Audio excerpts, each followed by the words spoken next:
Right?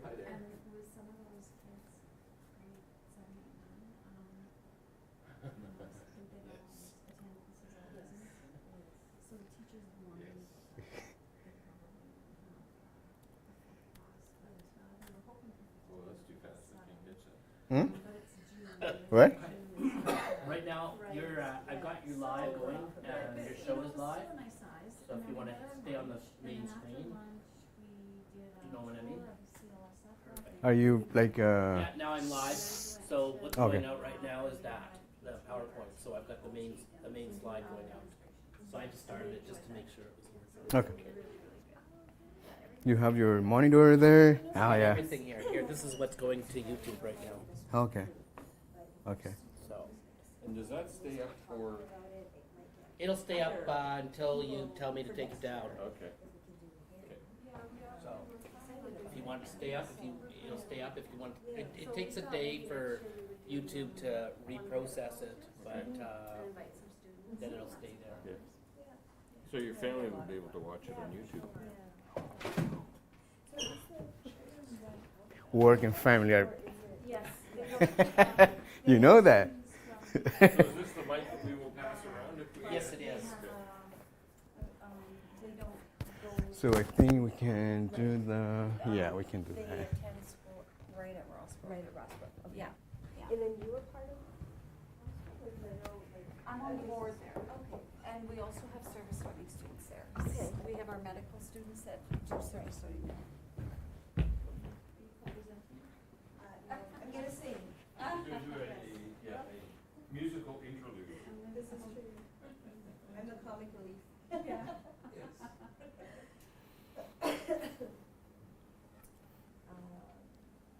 Yeah, I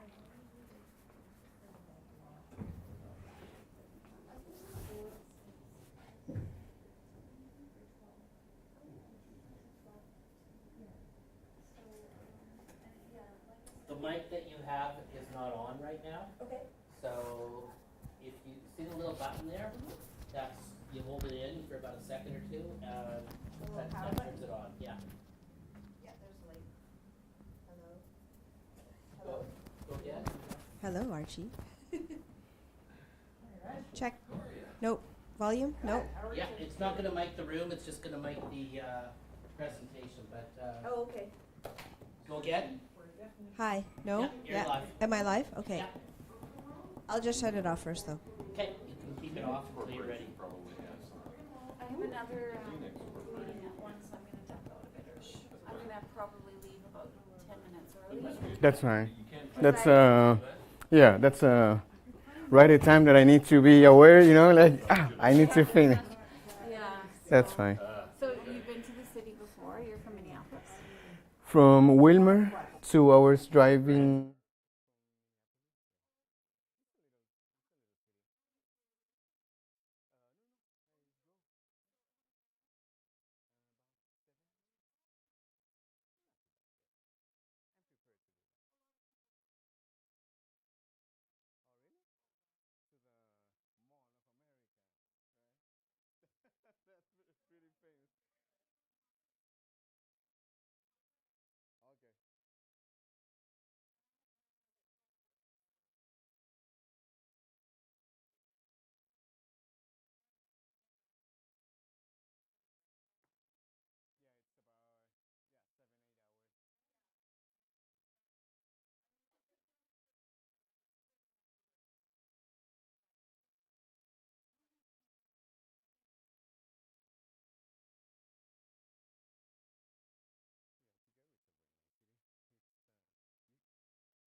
It's a family story. My wife is born there. Yeah. Yeah. So that's one of the reasons. Then I wanted to study, like to open my mind. It's like starting over. Yeah. But in a different position. I mean, with a different mind frame that allows you to see opportunities and where the usually you don't see them. Like volunteering in different things, like being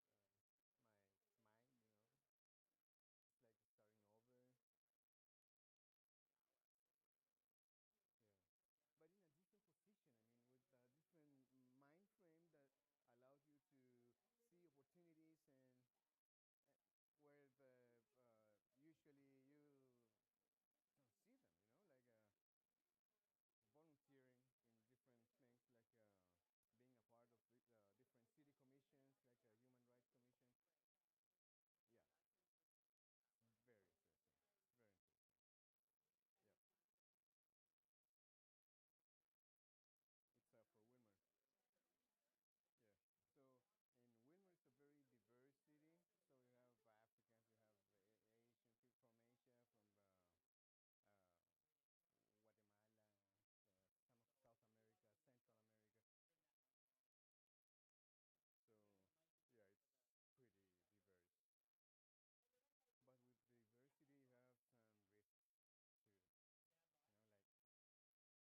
it's for Wilmer. Yeah. So in Wilmer, it's a very diverse city. So you have Africans, you have Asian people from Asia, from uh, Guatemala, some of South America, Central America. So yeah, it's pretty diverse. But with diversity, you have some risks too. Like so you want a drum?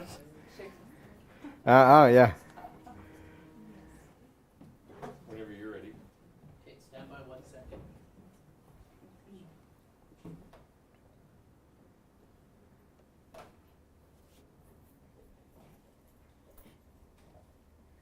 Okay, we are streaming live, so whenever you're ready. Well, welcome everyone. Thank you for coming today. Our speaker today for our Illuminate series is John Salgado. John is originally from Chile, and where he directed a school of occupational therapy and got involved in some very interesting research and some of his educational stuff that he's done. John now works in Wilmar, Minnesota, and is doing some work in mental health with youth and addictions. But today he's going to talk about a project that he did while he was in Chile. So thank you, John.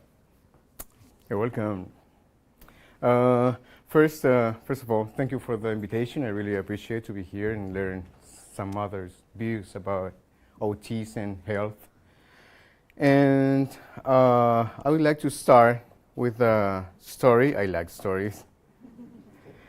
And in the year 2014, we were working in this program, OT program, as Rachel just said. I was the director of an undergraduate OT program. And yeah, we could develop some projects based on service learning. So, and this is a story that inspired us, right? I'm gonna tell you the story. So in the year 2014, we were working in this program with plans of expanding the practice and internship fields in OT. I don't know if it's that difficult here, but yeah, for us it was. We started serving a home-based modality. So visiting people in this rural area. And in this context, our field instructor had the mission to make the first visit to an old woman in the community. When he got to the home and knocked the door, the woman opened the door. The OT the OT introduced himself like everybody, in OT programs, they learn how to do that. My name is that, and this is what I do. He did that. And the woman, she started doing strange sounds for him. The professional could not understand or identify a word. Okay? So he thought, it seems that the woman has a speech problem. So we learned that too, right? Like see details and I think it's just right? So, and then it seems that the woman has a speech problem. And guess what? She was talking in her native language, Mapusugun. And the OT, yeah, he wasn't like trained in that. So we learn, we change, we evolve, right? So this presentation, it's about these different opportunities that we have working in a OT program, and the changes that we can make to the curriculum. So I have a question for you, and just I want to do a little exercise. So I need to know your names and what are you doing? Are you OTs? Are you, So who want to start? Do you want to start? Anyone? I could start. You can start? Yeah. Okay. I'm Angie Herrera, social work. Social worker? Social work student Okay. at the fourth year. But it's important. Social work, it's your discipline, I mean your goal. Hi, I'm Hillary. I'm a student heading into speech language pathology. Okay. Leanne, I'm an occupational therapy faculty member. Let's see. Yeah. Oh, I'm Karen Cook. I work in the Office of Community Engagement, and I've helped faculty members implement training for med students. Oh, seriously, perfect. Maribel Abrega, I was the college's rehab. Mm-hmm. I'm Archie Cooper. I'm an occupational therapist and faculty member. Okay. Uh-huh. I'm Sophia, and I'm an occupational therapist. Okay. I'm Red Jurbanowski. Yeah. Okay. Oh. My name's Leslie, and I'm an occupational therapist in the faculty. Mm-hmm. Okay. I'm also from OT. Okay. Okay. Okay. So can I ask you something? It's about we talked a little bit about this yesterday, but it's about attitudes. How did you learn how to be working with different people, maybe native people? How did you learn that? Were you trained during the college? Or you learned like hmm? Life experience? Uh-huh. For everybody? Some learning as part of classes and courses. Uh-huh.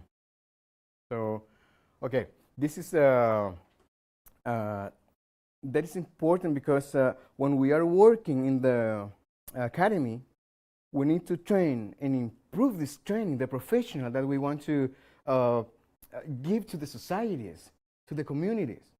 That's our work. At least I was doing that in Temuco, in Chile. So this is Temuco. You can see this is kind of the rural area there.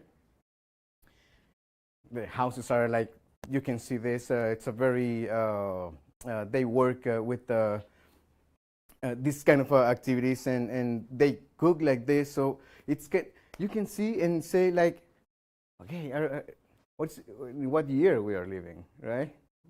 But they still live like that because it has a meaning for them. It's about traditions, no? So we don't have the right to change that. We need to adapt our practice to that. So this is the environment in Temuco, and we call this region Araucanía. So you can see it's beautiful. It's beautiful. And it's this is Chile, and Araucanía, it's like in the central south area of Chile. And you can see this is from the government figures. It's the poorest region in the country, rurality conditions. It's like disconnected because, okay, this is an information that is really, really important and relevant for these people. These people was the only native people population that resisted the Spanish kingdom conquering. You know, so they are very proud about that. And sometimes they understand that connections means to install a tower, and they don't want that in their territory, you know. So they seem sometimes like disconnected, but it's a lifestyle, right? And high rates of disability and the largest concentration of Mapuche population, they are in this area. So when we start thinking about this, how can we change our curriculum to adapt our kids? I say kids for the students. How can we do the curriculum more precise, more coherent with the community needs? So we review all the curriculum that we had at that moment, and we start picking some subjects. These subjects are in different years. I know all the program lasts 5 years. I don't know here. It's like 5 years too? 2 years here. Okay, 5 years there. It's a little more. So we have this curriculum, the basic science, the first year, second year. Then we have the applied science, and then we have all this integrated in interventions in occupational therapy and different areas. So it's kind of and the last year is internship. So it's pretty intense. So before we can review this, I would like to ask you, in your own professions or disciplines, if you have any chance in any subject to learn about this attitude and about the being a professional. Do you have that? What's the name? What's goals?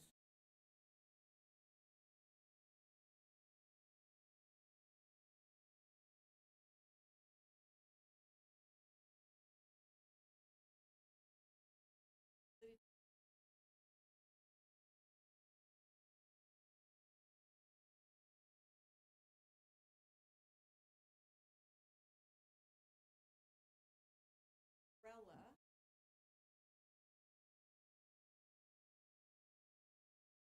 It gets at attitudes and behavior change and understanding ourselves and understanding our clients. Mm-hmm. And do you have any other opinion there? No? So how was the diagnosis to get to that point, the community diagnosis? How do you get to this situation that you just talked? I'm not sure I understand. Mm-hmm. I mean, what was the process to came up with this this situation that you're? That course? Yep. Well, I guess I'm speaking from long-standing history in our program, even before it became a master's program. There were elements of this that we saw to be important. And then when we revised our program to become a 2-year program, this has remained a pretty integral piece of what we do. But as we've become really focused on being client-centered, I think that's the skills that allow students to develop client-centeredness as they understand themselves and, again, as they understand their client, whoever that is, a community or an individual. We see those things as working together, and then a focus of this particular course, yes, but meshing with all the other courses the students do as well. Yeah, we also work based on individuals, based on the person. But it's not bad. And sometimes we thought and we see ourselves working, but based on government as well. So why? Because when we work based on person, it's like putting the responsibility in this person to improve, to whatever, to get better, you know. But when we think about this government-based or community-based, it's about, okay, do we have the policies that we need to make the people maybe more, to I don't know, to improve their participation in society? Because it's we can see that. I think it's pretty clear to see the interaction between persons, people, and environment. So we used to work here, but what happened with this? It's we can do that. It's pretty. Okay, so at that time we took this subject, community and occupational therapy, and we set the goals, like you can see here. I mean, the most important part is performs competently in the community for this professional and improve the occupational performance of people in the community. So we were talking about community. Also, we are talking about, this is part of the knowledge, you know.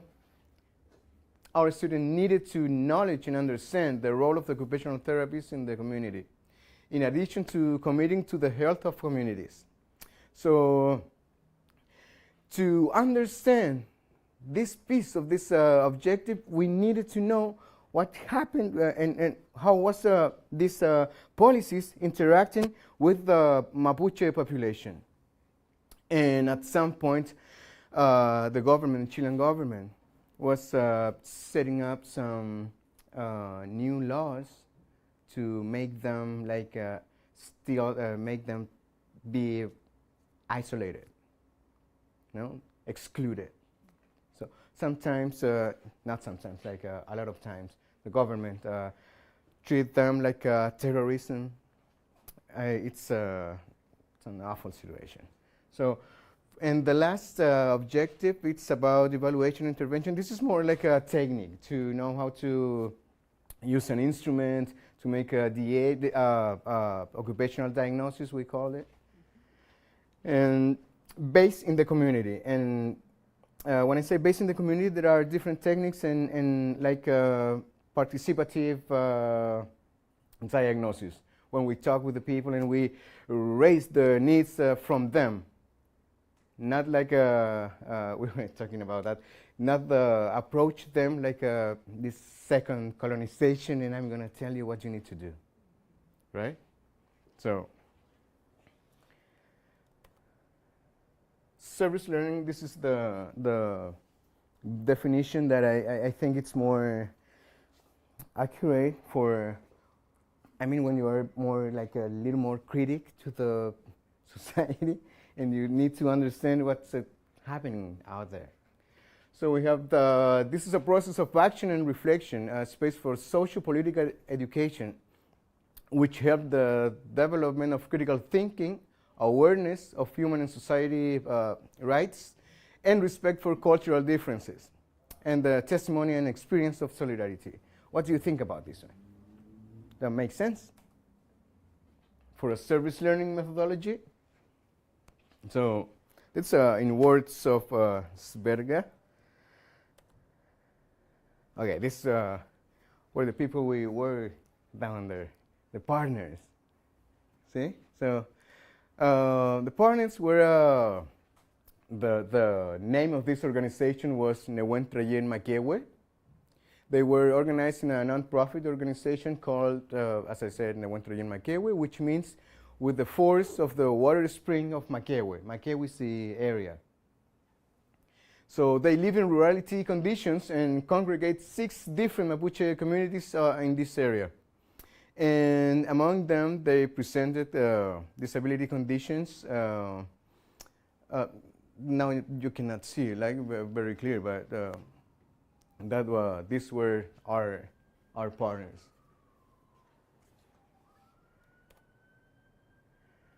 For this work that we did there, the methodology was first for the participants this organization. I went to the Yin Makewe group with 22 members, 4th year students of occupational therapy, and our staff, 4 professors. So we needed these professors to be there to guide them, right?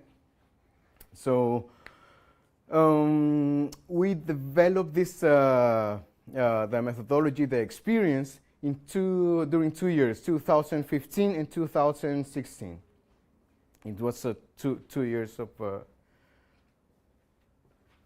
So main actions, for example, this is a very important first step to get involved in this kind of project. You need to talk and have a, I would say, I don't know, like in number, I cannot say, but in objective, to get to know the other part, your partner. So that for us meant 5 meetings. So in these meetings, we talk about our interests, because we didn't want to go there and say, you need to do this or that. So both parties presented their needs, and we got the collaborative agreement. So, and this is it's very important as well when you have these legal documents, because sometimes we develop some projects and it's like we call that like a firework. Boom! It's a very nice, colorful, you know. But what happened then? Do we need to wait another year to see it? So when you develop this kind of agreements, you can prepare an agenda for the year. And it's not just based on service learning, but to learn maybe from the ceremonies, from the rituals, you know? So it was a very, very, in this case, this experience that I'm presenting is about the service learning. And then, second step was so important for our kids when we invite the president of this organization to the classroom. So it was kind of, they didn't know what was going on at that moment, because sometimes the students have this, the format, the framework, it's so static. So when you talk them outside or bring people from different organizations, they say, why? What's happening? So in this opportunity, the president of the organization, they explained them how the Mapuche people were seeing the world. You know, so it was so powerful for them. Some of them has Mapuche roots, and they started like questioning, like, am I a part of that? You know, because the discrimination is so heavy that sometimes you don't want to be a part of that. So it's something, right? What else? Next step, the evaluation and participative diagnosis. We took all the kids the students, and went to the community, to the Mapuche community. So did you see the area, like a very rural? So the students were very excited about that. Like, we use the Mapuche people facilitate us the different spaces. We use their houses. We sat on the floor. We sat everywhere. They prepare food for us. It's really, for the student, was really meaningful in terms of we didn't know very well these people. And they are treating us very, very kind, very well. Because in the news, these people are terrorists. So you can see how my point, where I'm going with the attitudes. And okay, the methodology that we used was a problem solution tree. That means basically what are the problems, possible solutions, and we make a strategy for that. During these 2 years, we work on 6 workshops, different workshops, but mostly related with human rights regarding the disability, like how can the caregiver take care of themselves. And the other one, this was very, very important too, the Mapuche culture, about remembering the ancestors. So that one was about music and playing different instruments. I like that instrument. So they learn. It's kind of crazy to say that, but all of we learn about instruments, they didn't know about their own culture. So it was tremendous. This was meetings, the initial one. Yeah. We like to work with the students because they have something to say too. They have their interests. So we invite them, representing all the class, and talk about what would you like to learn about these people. You know, so they say they said about, I know, culture, rituals. So I think for this kind of projects of experience, to consider the students as a part of, that's the way we need to do it. At least for us, that was the way. The president of the organization, that's Edison. Edison has 32 years old.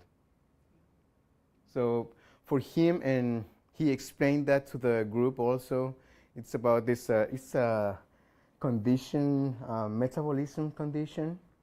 So he looks really younger than 32. It's like 12. And so different situations happen to him, other stories.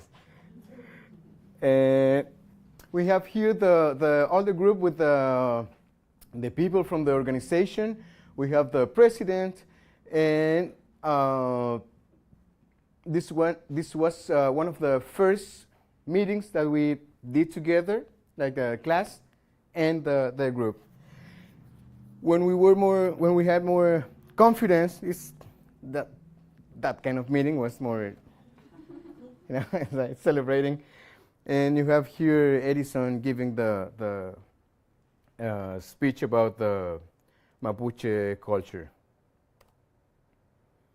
The results for this experience, first, when the students are motivated, they want to do the things right, not just for the grade, They wanted to do quality work. And also they highlighted the positive links between the students' work and community partners, and they also talk about build a high level of specific competences of the discipline. And that means it's about that we talked a little bit about that yesterday, but it's about attitudes. How can you approach to these people? How can you, because you are a part of that people. By the end of the experience, it's like we're not working with, we're working in, because we are one group. Part of this kind of service learning methodology, it's reflection and then action. And reflection and action. So every session that we had, we finished doing the reflection of that day. And a lot of them, the students, the reflection was in that direction. I think we are the same. And that's not fair about what the government, in this case, were doing. So for the community partners, Nehuentra y Makewe, they we applied a satisfaction scale and student performance applied to the 100% of the members and showed a 98 of service satisfaction. They were very, very happy to have this workshop that I just mentioned. And they highlighted the methodology about the diagnosis, the use of this, the tree, the problems and needs. For them was like expressing their self, the needs of the community. Because what happened usually there, it's like the government welfare. We're going to give you this and the picture, newspaper, done. 1 day, 2 days. So that was very important for them. For the professors, the perception of them was that the students can learn different skills, and they highlighted the attitudes as well. So, and because the professors are always complaining, they say, nah. It's something about we need to think about when we want to design this kind of project. Resources. The time of these professors is a valuable resource. So they use more time than the usual time. No? So it's very important to plan it that way. This is another, because the subjects, when we plan the subjects in the curriculum, they have, for example, 3 credits, or we call that 2 hours, time hours for the professor. And they say, okay, we can do that. But what happened when during these visits? Sometimes it's longer.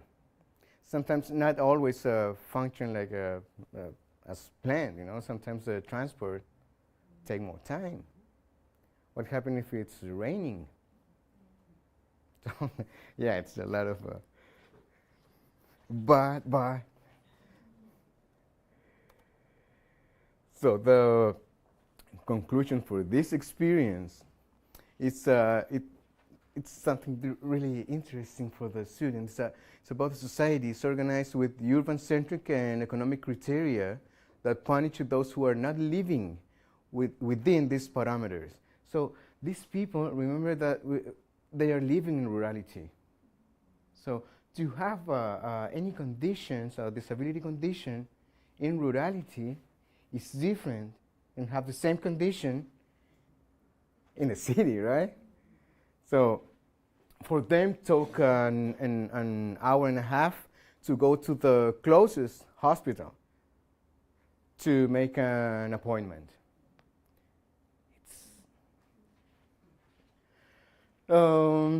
So having or presenting a disability, living in rural areas, having a lack of economic resources, in addition to belonging to a native group, are circumstances that lead to a greater risk of social exclusion, to be disconnected. And then this is about for the teachers. What they highlighted in this experience was more about to give the students the possibility to learn different skills, not usually the classroom skills. We can show them a video, yeah. What will you do if, yeah, they can do that. But what if we set the student in a different setting, in a community setting? You know, there are things that are so basic that we learn in the process. Sometimes they feel scared, you know, like, what should I say now? What should I do? When the people from the organization was there. So things like, I know sometimes you can say that's details, but are so important. It's so important for them. Part of the limitation of this process was observed that, as I said before, sometimes the communities are in this kind of population. They're more used to interact with others, I mean other institutions, in a welfare setting. That's just like, okay, I'm going to do what you're asking for, but what I'm going to get, right? So this process is about this process of empowerment and self-sufficiency as a social organization must be reinforced by the faculty. So we need to help them or guide them, not for the eternity, right? We don't need to do that. So facilitate that they can take care of themselves. You know, how to participate in the politics, how to get different fundings. So that was our point. So any question so far? This was basic the experience that we did down there. But do you have any question yet? I'm curious about what types of disabilities you're talking about and what sort of defines what is a disability and how that, like, is it? The kind of disabilities that they presented, they were more like cognitive disabilities. So it was hard for them to make a living more independent. You know, so they needed these caregivers. So like daily, you know. So I don't remember exactly what who presented what, but most of the disability was cognitive. Mm-hmm. How did you facilitate the communication? Oh, sorry. How did you facilitate the communication between the students and the clients because of the language difference and those type of barriers? They were bilingual. They were bilingual. Oh. Yeah, yeah. That's another like important thing to consider. How we're gonna communicate each other. But sometimes when we came from the university, it's like we know everything, and you know what? It's just to be opened, because they really want to connect with us, and sometimes it's not under our terms. It's about them. So yeah, they were bilingual. Okay. I mean, I don't know if someone else had another question, but I was just also curious about how were they identified as people in need? Like, were they already in part of a government system, or like how did you identify that these students are going to go to this community? That was like the first step, right? We, as a OT program, and part of our principles was we need to be active in the community. So we participate in different networks, meeting up, I don't know, with the National Service for Disabilities, for example. We participated for the National Service in drug consumption or problems. So we were very well connected. And one is, I think, it's about networking as a principle for any program like we are working on or studying. So what it was in one of these meetings that we started talking about, what are you doing, you know? So that simple question can lead to develop this kind of project, this kind of experience. Why? Because we are talking about people, persons. You have a face, you have something, you have an intention, you know. And as an OT, in our case, we also have an intention. And for OTs and social workers, and I mean, for the people who are in the health areas, it's like, I really want to help, right? It's like the cause. Yeah, that's why we met each other. How long were the students, I know you said they did 6 workshops or so many. I thought I heard you say it was a 2-year thing, so like, could you just explain how? Sure. Yeah. Yeah, it was the first 2015. We separated the year in 2 terms. We call that semesters. I know, Yeah. right? Sure. But semester, it's for us, it's like 6 months. Sometimes it's different, it's kind of confusing, but every second semester of each year, we have this subject, the community occupational therapy. So we develop this experience every time that we give to the student this subject. So that's the way we organize and during the subjects. In concrete terms, it's like 5 months. So in 5 months, previously we need to arrange all the operational details and budget. In 5 months, we start the first month doing this presentation for the students, but from the community leaders. So they went there, they talk about the culture, background, and then we start doing the visits. But you need to plan that. We did in 5 months around 8 to 9 visits.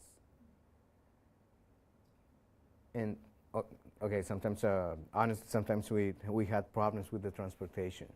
It's inevitable, you know. So what do you do with that? We start thinking and planning that for the second year, 2016, we went for the community, and we went to every house and get them to the university. So that was a different experience for them.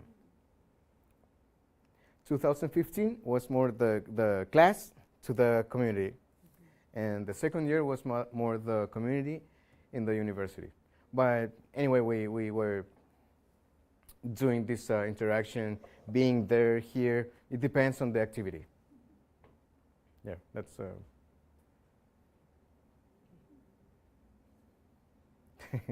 Yeah. I don't know if there's any other question. Sometimes continuity is an issue in service learning, and so if I'm understanding what you're saying, there was always a set of students that were involved, and eventually it transitioned from one set of students to another. Is that true? So I'm trying to understand, once students connected with the client in the community or at the university, was that a long relationship, and in fact one that moved on to a different student in relationship with the client? Yeah, one of the, remember this cooperation agreement? In this agreement, we established that. So we said, for example, in this year, we're gonna have this service learning project. But this relationship with partners was not just based in this kind of project. It was more like we need workshops to the students to help them to have a wider vision of what is in the community. So that was arranged in the agreement. Mm-hmm. And this agreement still lasts till today. So I'm not very connected now to that, but yeah, it's But I guess the legal documents are important in this kind of relationship.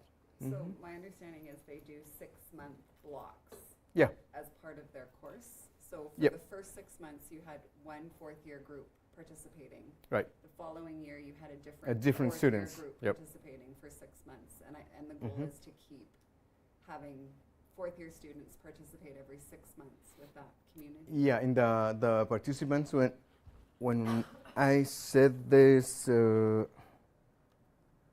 44 4th-year students that for the 2 years. So for 1 year, we had kind of 22, 25 students. So that's a block every year. Mm-hmm. So thank you. Yes. I was just wondering, I think in terms of the process here, you talk about the continuity piece. You talk about the continuity. That's the slide I actually wanted to bring. Yeah. What was it that the students were learning that you talked about the attitudes? What Mhm. was the one most important learning that they came out of that with?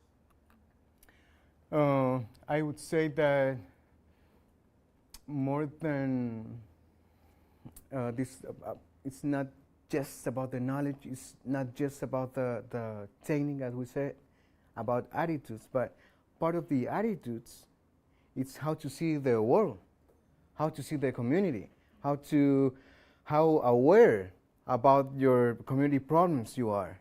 So that was the main learning in this experience. It's huge for them. Some of them start like identifying their own roots. So it's, wow.